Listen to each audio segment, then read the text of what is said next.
Hello friend, welcome to my YouTube channel. Hello friend, आज मैं आपको हीगल के आदर्शवादी चिंतन के विचारों के बारे में बताती हूँ कि उसके जो आदर्शवादी विचार थे वो कैसे थे और उसकी आलोचना के बारे में। मैंने पिछले लेक्चर में बताया था कि मैं आपको वाद, प्रतिवाद और संवाद के बारे में कुछ बताऊंगी जो हीगल ने अपने विचार दिए हैं उनके बारे में।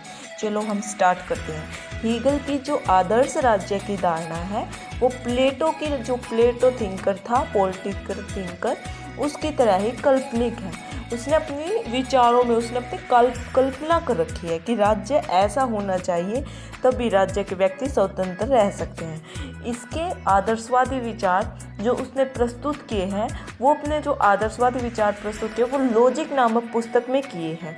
ओके, मैंने पिछली बार भी बताया था। और उसने अपने द्वंद्ववाद पद्धति को अपनाया है। इस पद्धति के आधार पर ही उसने राज्य संबंधी विचारों को दिया है। ठीक है, उसने 3 विचारों पर जोर दिया है जो मैंने आपको पहले भी बताए थे: वाद, प्रतिवाद और संवाद। जो वाद है वो वाद को एक परिवार मानता है, जिसमें जैसे एक परिवार है उसमें 4 सदस्य हैं, वो उसको इसी तरह से वाद मानता है। और जो प्रतिवाद है उसको वो समाज मानता है, जो समाज के आसपास के लोग हैं जो वहाँ पे रहते हैं उसको वो प्रतिवाद मानता है। और जो संवाद है वो उसको राज्य मानता है कि वाद और प्रतिवाद को मिलाकर पूरा राज्य बन जाता है, वो संवाद का रूप ले लेता है। ठीक है, हीगल पूरी परिभाषा देती हूँ मैं। हीगल यह मानता है कि परिवारवाद है, यह अपनी आवश्यकता है। जो परिवार है जिस प्रकार अपनी आवश्यकता खुद से पूरी नहीं कर सकता है, इसीलिए उसे समाज का निर्माण करना ही पड़ता है। ठीक है, समाज से वह अपनी आवश्यकताओं को पूरा कर सकता है। समाज का निर्माण वह इसीलिए करता है। और समाज में प्रतियोगिता लोगों के बीच में होती है। जब लोगों के बीच में प्रतियोगिता होती है, मतलब वाद विवाद होते हैं, बातचीत होती है, तो उसको हम प्रतिवाद कहते हैं। ठीक है, अंत में राज्य का जन्म होता है जिसमें संवाद होता है। ठीक है, अंत में सबसे लास्ट में राज्य आता है जिसमें संवाद होता है, जिसमें सब कुछ शामिल होता है, परिवार भी, समाज भी और संवाद भी, जिसमें राज्य में होता है संवाद। ठीक है, ये तीनों को मिलाकर ही वाद, प्रतिवाद और संवाद बनता है।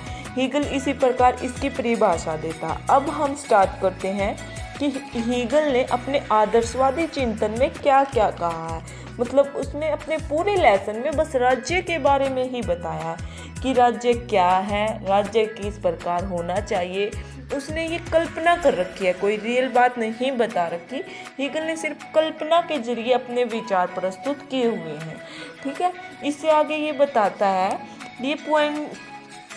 है कि जो राज्य है वो राज्य ही सब कुछ है, राज्य के बिना कुछ भी नहीं हो सकता है। देखिए, मैंने पहले भी बताया था कि इसने यह कल्पना कर रखी है कि राज्य की अगर हम रूलों को फॉलो करते हैं तो ही हम अपनी शक्तियों को ले सकते, तो ही हम अपनी स्वतंत्रता को प्राप्त कर सकते हैं हर प्रकार की। तो इसमें भी ये आदर्शवादी चिंतन में भी यही बताता है कि राज्य एक नैतिक संस्था है। जो हीगल है वो ये मानता है कि राज्य एक नैतिक संस्था है। राज्य में ही परिवार, राज्य में ही समाज और राज्य में ही सब कुछ होता है। नैतिक संस्था है, इसमें सारे आदर्श होते हैं, इसी में वाद, प्रतिवाद, संवाद होते हैं। इसी प्रकार जो हीगल है वो ये मानता है कि जो राज्य है एक नैतिक संस्था है, राज्य में सारे आदर्श छिपे हुए होते हैं। जो दूसरा पॉइंट है वो ये है कि राज्य एक स्वायत्त रूप है, मतलब शरीर का एक रूप है। जो हीगल है वो इस बात को मानता है कि जो राज्य है एक शरीर की बात ही है। अगर हमारे शरीर में एक भी अंग नहीं होता है, अधूरा होता है, तो उसके एक अंग के बिना हमारा शरीर अधूरा हो जाता है। मतलब उसका कहने का मतलब ये है, या समझाने का मतलब ये है कि अगर हमारा शरीर में एक अंग नहीं है तो हमारा शरीर अधूरा कहलाता है। ठीक इसी प्रकार अगर राज्य में व्यक्ति ही नहीं है, वाद विवाद ही नहीं है, तो राज्य भी अधूरा ही है।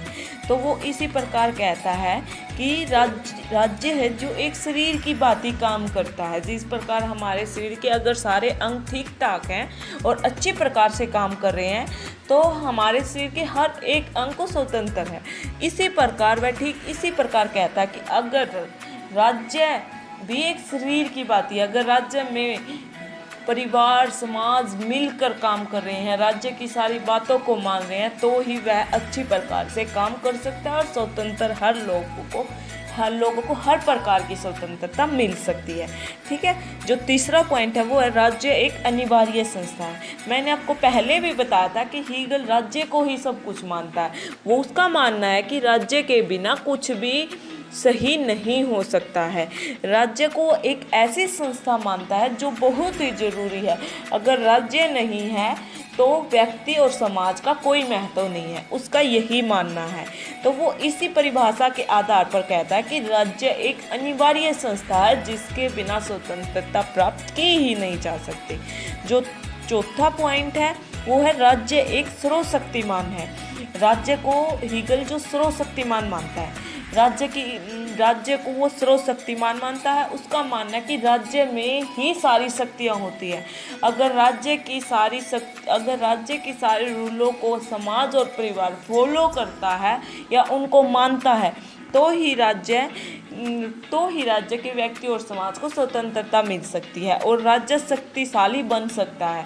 अगर राज्य सर्वशक्तिशाली है, वो हीगल मानता है कि राज्य ही सबसे ऊपर है, राज्य सबसे ऊपरी संस्था है, इससे ऊपर कोई संस्था नहीं है।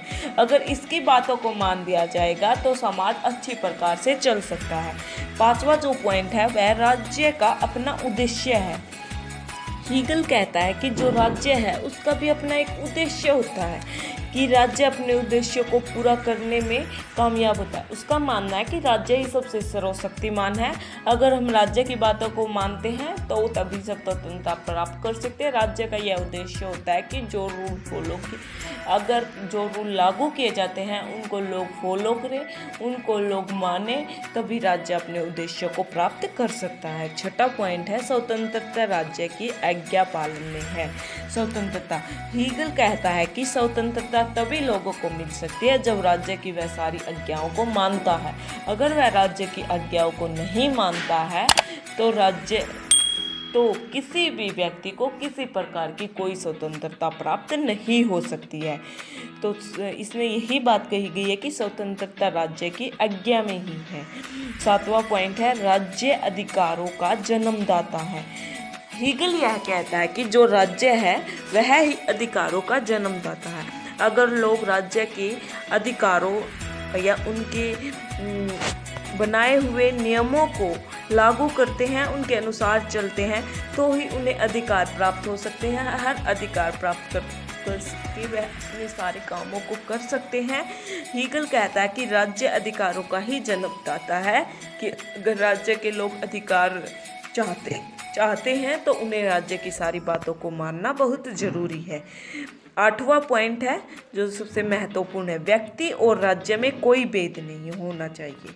हीगल यह मानता है कि व्यक्ति और राज्य में कोई भेद नहीं है। व्यक्ति और राज्य दोनों की शक्ति आपस में सामंजस्य है। अगर राज्य के सारे नियम व्यक्ति मानता है तो वह अपनी स्वतंत्रता को खुद ब खुद प्राप्त कर सकता है। अगर व्यक्ति राज्य की कोई भी बात नहीं मानता तो वह खुद दुखी होता है। अगर वह नियमों को नहीं मानता है तो उसके कोई भी काम अच्छे प्रकार से नहीं हो सकते हैं। इसको हर काम में अड़चन आएगी और उसको स्वतंत्रता भी प्राप्त नहीं हो सकती है। तो इसीलिए हीगल कहता है कि व्यक्ति और राज्य में कोई भेद नहीं होना चाहिए।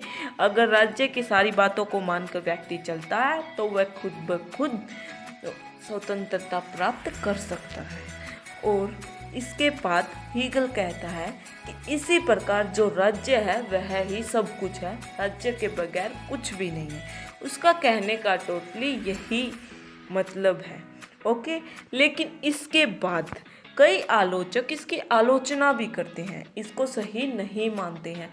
उनका मानना है कि हीगल की बनी बनाई कहानी गलत है। अगर हम सब कुछ राज्य को मानते हैं तो ये बिल्कुल गलत है। इससे तो व्यक्तियों की आज़ादी ही छीन जाएगी।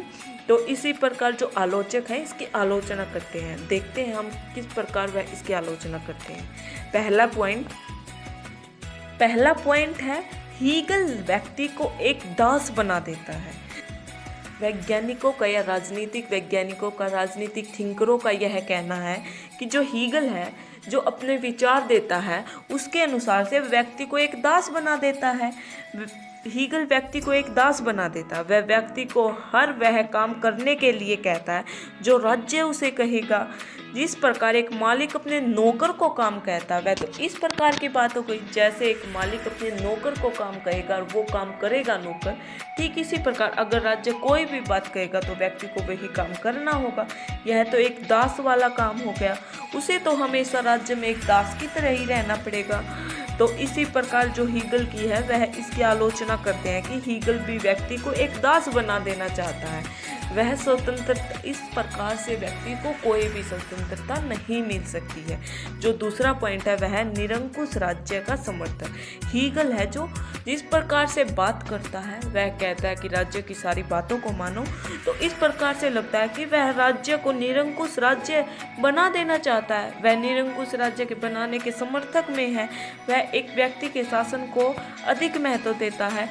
राज्य में जो व्यक्ति काम कर रहा होगा वह उसके शासन को अधिक महत्व दे रहा है, निरंकुश राज्य को मानता है। आलोचक इसे गलत बताते हैं। वह कहते हैं कि इससे राज्य के व्यक्तियों की स्वतंत्रता नहीं बनी रह सकती, वह छिन जाएगी। इसीलिए यह बिल्कुल भी तर्कसंगत नहीं है। तीसरा जो पॉइंट है वह है हीगल का राज्य तथा व्यक्ति के संबंध का आंगिक सिद्धांत बिल्कुल गलत है। हीगल है जो व्यक्ति और राज्य के बीच में अंगों का शरीर का संबंध स्थापित करता है या सिद्धांत बताता है। पॉलिटिकल थिंकर कहते हैं कि ये बिल्कुल गलत है, इस प्रकार से नहीं होना चाहिए।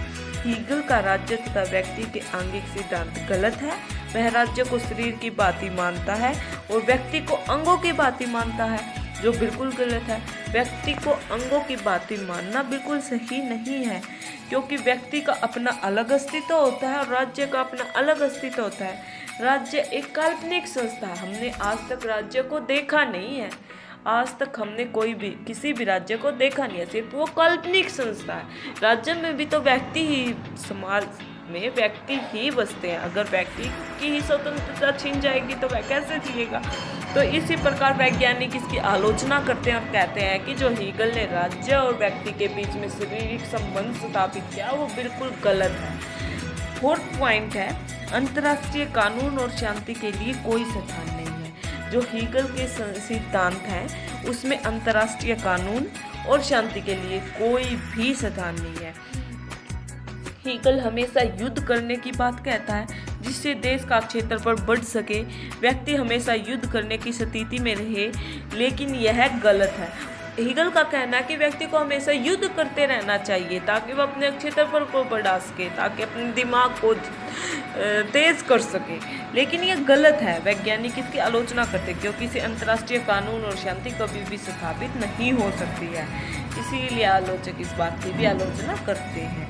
अगला पॉइंट है राज्य का सदस्य होकर या उनके आदर्शों का पालन करके ही व्यक्ति स्वतंत्रता प्राप्त कर सकता है, जो तर्कसंगत नहीं है। हीगल कहता है कि राज्य का सदस्य होकर या उनके आदर्शों का पालन करके ही व्यक्ति स्वतंत्रता प्राप्त कर सकता है, जो गलत है। हीगल की यह बात कहना गलत है। राज्य को तभी स्वतंत्रता मिल सकती है कि जब वह उसके आदर्शों को, सारे आदर्शों का पालन करे। लेकिन अगर व्यक्ति इस तरह राज्यों के आज्ञाओं को ही मानता रहेगा तो उसकी स्वतंत्रता उसकी स्वतंत्रता कभी भी बनी नहीं रह सकती है। हमेशा राज्य के आदर्शों में ही बंधा रह जाएगा। उसे अपनी स्वतंत्रता के बारे में सोचने का टाइम ही नहीं मिलेगा। वह हमेशा राज्यों के आदर्शों को मानने में ही रह जाएगा। जो छोटा पॉइंट है वह हीगल का यह मत है कि राज्य दोष मुक्त है, गलत है। हीगल का यह मत कि राज्य दोष मुक्त है मतलब दोष है ही नहीं राज्य में कोई, ये बिल्कुल गलत है। हीगल इस बात को कहता है कि राज्य दोष मुक्त है, इसमें कोई गलती नहीं हो सकती, यह गलत है। हर समाज में व्यक्ति काम करता है और उसे गलती होती है। राज्य में भी तो व्यक्ति ही काम करते हैं, उनसे तो गलती होगी ही। तो हीगल की यह बात कहना बिल्कुल गलत है कि राज्य में कोई गलती होती ही नहीं है, वह दोष मुक्त होता है। जो सातवां पॉइंट है वह हीगल का यह मत है कि राज्य इकाई है और निराधार है। हीगल का यह कहना है कि राज्य एक इकाई है, लेकिन यह बात गलत है, क्योंकि जिस प्रकार एक पेड़ को एक इकाई नहीं कहा जा सकता, ठीक उसी प्रकार राज्य को एक इकाई नहीं कहा जा सकता। यह निराधार है। हीगल राज्य को इकाई मानता है, लेकिन यह गलत है। वैज्ञानिक इसकी आलोचना करते हैं और इसे गलत बताते हैं। हीगल ने दैव्य संस्था बताकर बड़ी ही भूल की। हीगल है जो राज्य को दैव्य संस्था मानता है, यह एक दैव्य संस्था है। हीगल ने राज्य को एक तरफ तो वाद प्रतिवाद और संवाद निर्मित बताया कि वाद प्रतिवाद और संवाद है, इसकी वजह से ही हमारा समाज मिलाकर राज्य बनता है, लेकिन दूसरी तरफ राज्य की उत्पत्ति में विश्व आत्मा का भी हाथ बताता है, जो गलत है। आलोचक इस बात की आलोचना करते हैं और इस प्रकार हम कह सकते हैं कि आलोचक इसकी कई तरीके से आलोचना करते हैं हीगल की, और राज्य को ही सब कुछ मानना गलत बताते हैं। हम इस बात का निष्कर्ष निकालते हैं कि हीगल है जो एक आदर्शवादी चिंतक है, वह राज्य संस्था को अधिक महत्व देता है, लेकिन आलोचक इसे गलत मानते हैं और कहते हैं कि राज्य को ही सब कुछ मानना गलत है। अगर हम राज्य को ही सब कुछ मानेंगे तो हम व्यक्तियों को स्वतंत्रता किसी भी प्रकार से नहीं दे सकते हैं। और इसी प्रकार यह हीगल का जो आदर्शवादी चिंतक के रूप में क्वेश्चन है यही खत्म होता है। इसके बाद अगला टॉपिक हम करेंगे राजनीतिक चिंतक। थैंक यू सो मच हमारी वीडियो देखने के लिए। मैं आशा करती हूँ कि आपको समझ आ गया होगा। Thank you.